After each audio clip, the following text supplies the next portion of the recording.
हम फिर आ गए आजाद मैदान में, ये महसूस करते हुए कि ये देश आजाद नहीं है और हमारी बस्तियां, हमारी सोसाइटियां, हमारी कॉलोनियां भी आजाद नहीं है। बात तो बहुत चलती है विकास की, नरेंद्र मोदी जी का विकास, राहुल गांधी जी का विकास, सोनिया जी का विकास, पृथ्वीराज जी का विकास, हर एक का विकास होता है, मायावती जी का, नीतीश कुमार जी का। लेकिन हकीकत क्या है कि विकास के नाम पर ये लोग अपना लाभ और अपना स्वार्थ पूरा करना चाहते हैं, ये जमीन का एक एक टुकड़ा हड़पना चाहते हैं। और जिस प्रकार से ये लोग आम लोगों के साथ पेश आ रहे हैं, उसके खिलाफ हमारी जंग आगे बढ़ाने के सिवाय दूसरा रास्ता नहीं दिखता है। बराबर है ना?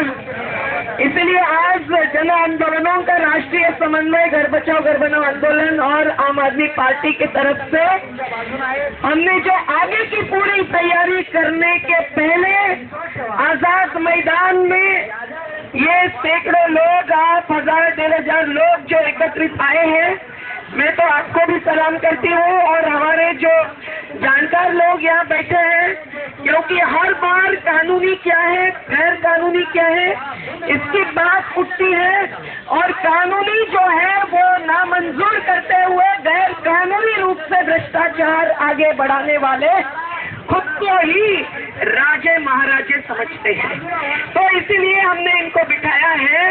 ये हर तकलीफ जानने वाले भी लोग हैं, पर हर कानून की एक एक रेखा लकीर भी जानने वाले लोग हैं। और इसीलिए एडवोकेट मिहिर देसाई जी और विजय ठाकरे जी जो भूतपूर्व माडा के चीफ इंजीनियर हैं, वो उनके संबंधित तमाम बातें सुन के गए हैं। और अभी सरकार के दरबार में भी आर्किटेक्ट रहते हैं, ऐसे संजय पोरवाल जी, शासन की कमेटी पर है ऐसे चंद्रशेखर जी, और पूरे मुंबई के मध्यम वर्गीयों की घर हक के लिए जो लड़ाई चालू है, उसके प्रमुख साथी प्रभाकर नारकर जी यहाँ अभी तक मौजूद है। मुझे लगता है कि आप सबने जो बातें सुनी उसके सामने ये जो 9 दिन के अनशनकर्ता बैठे हैं, उनका जान हथेली पर लेकर लड़ना भी हमने रखा हुआ है। ये 9 दिन के अनशन में सरकार जरा भी ध्यान नहीं देती, हिलती नहीं। इतनी बेबस और बेरहमी से पेश आने वाली शासन को हम प्रगतिशील मान ही नहीं सकते। आज गोपीनाथ राव मुंडे जी का निधन हो गया, कल क्या था और आज क्या, ये हम सब इंसान देख रहे हैं और इसीलिए हम सब लोग उनको श्रद्धांजलि तो अर्पित करते ही हैं। बहुत सालों से मेरा उनका संबंध था। जो विरोधी दल नेता थे, नर्मदा के मुद्दे में लेके जाती थी, अब ग्रामीण विकास मंत्री बने, भू अर्जन कानून बनाने में हमने इतने सालों से सब योगदान दिया, उसको वो आगे बढ़ाएंगे कि नहीं ये हमें देखना था, पर वो रहे नहीं। तो देखिए, इंसान का कोई भरोसा नहीं है और राजनीति का भी कोई भरोसा नहीं है। पता नहीं ऐसे कैसे एक्सीडेंट हुआ कि और कुछ हुआ, इसकी जांच होनी चाहिए, ये बात भी हमारे मन में आती है। पर मैं कह रही थी, ये बात कि मंत्री हो कि राजा हो, आखिर में इंसान ही तो होता है और जिंदगी जिंदगी होती है और मौत मौत। और इसीलिए जिंदगी के लिए जीने का अधिकार मांगते हुए जब लोग तड़पते हैं और बेघर बेबार होते हुए, बेरोजगार होते हुए, जब अपने बाल बच्चे और बुजुर्गों को पालने में असमर्थ होते हुए इनके द्वार में आते हैं, तो पोरवाल जी इनको इतनी संवेदना नहीं कि कोई अगर एक मंत्री उपवास पर बैठा, जैसे अंजलि ताई ने कहा, तो ये पहले दिन उसके पास दौड़ जाते हैं। और रमेश भाई कोड़े जैसे एक बहुत ही सीनियर कार्यकर्ता बैठे, केवल हमारे गरीब लोगों को साथ देने के लिए, जो आंदोलनों से भी जुड़े हैं और आम आदमी पार्टी से भी, और चंद्रकांत भाई, सुनील भाई, अनीता बहन, देवमती जी, जो अम्बेडकर नगर के तरफ से बैठे नहीं है, केवल हमारे तमाम बस्तियों की तरफ से बैठी है। और उनका यही कहना है कि एक बार बाजू चुनाव के पहले 2000 का आश्वासन दिया, बैनर्स लगाए और उसी पर केवल खर्च किया राजीव आवास योजना के फंड से। बाकी न एक बस्ती का सर्वे के लिए एक पैसा खर्च किया। और चुनाव के बाद 2 मई को आखिर इन्होंने सही कानून में बदलाव लाया। तब तक बदलाव लाया भी नहीं था, सब बैनर्स झूठे थे। सजा होनी चाहिए, इसमें झूठे आश्वासन लेकर ये वोट लेते हैं और नोटों से ये वोट कैसे इकट्ठे करते हैं। खुद हमको कहते हैं कि हमने 21 करोड़ रुपए बांटे, ताई आप थी इसलिए ज्यादा बांटने पड़े और हमसे दूसरे पार्टी ने ज्यादा पैसे बांटे। लेकिन नोटों से वोट लेने वाले इतने झूठे आश्वासन भी देकर गरीबों को फंसाते हैं।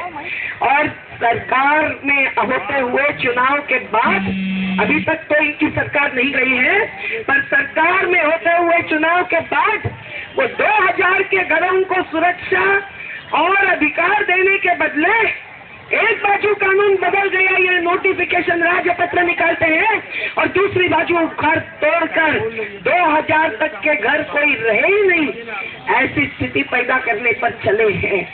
समझ आई ना इनकी साजिश? ये इनकी अनीति है, ये इनकी कुनीति है और इसीलिए हमें फिर से आंदोलन पर उतरने के सिवाय दूसरा रास्ता नहीं है। आखिर घर बचाओ घर बनाओ भी आंदोलन है और आम आदमी पार्टी भी राजनीति में पैसा, शराब और जात पात मजहब की राजनीति नहीं हो, इसके लिए बना हुआ एक राजनीतिक बदलाव का आंदोलन ही है। और इसीलिए ये आंदोलनकारी हम सब लोग मिलकर जो आज सुनवाई हो रही है उसमें मेरे बस 2-4 मुद्दे हैं। पहला मुद्दा यह है कि ये तमाम गरीब बस्तियों के नीचे जो जमीन है वो बंबई की 9.24% जमीन है और इसको भी अब निकालकर गरीबों के बदले धनिकों को देने की कोई भी योजना हो वो अन्यायपूर्ण है और वो संविधान के खिलाफ है। क्या ये बात मंजूर है? क्योंकि गरीब बस्ती की एक जमीन में बिल्डर को आधी जमीन देना, पता नहीं इसके बाद रखी गई क्या, लेकिन ये देना ये बिल्कुल गलत है।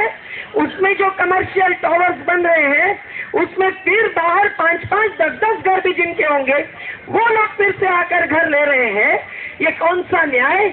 और बंबई में अगर गरीब बोझ बनते हैं तो धनिक कम बोझ बनते हैं कि ज्यादा बोझ बनते हैं? इसका भी जवाब हमको लेना होगा। और इसीलिए ये पूरी योजना जिसको फिर से ये चुनाव के बाद आगे बढ़ाना है, हमको समझना चाहिए कि कांग्रेस राष्ट्रवादी को तो सबक सिखाया ही है, पर बीजेपी शिवसेना के भी एक-एक पदाधिकारी और एक-एक उनके नेतागण बिल्डरों के साथ कहीं न कहीं जुड़े हुए हैं। अगर यहाँ नहीं तो ठाणे में और बोरीवली में और मीरा रोड में है। इन्होंने अपना हिस्सा बांट लिया है, इसीलिए इनको भी अगले समय चुनाव में सबक सिखाना जरूरी है।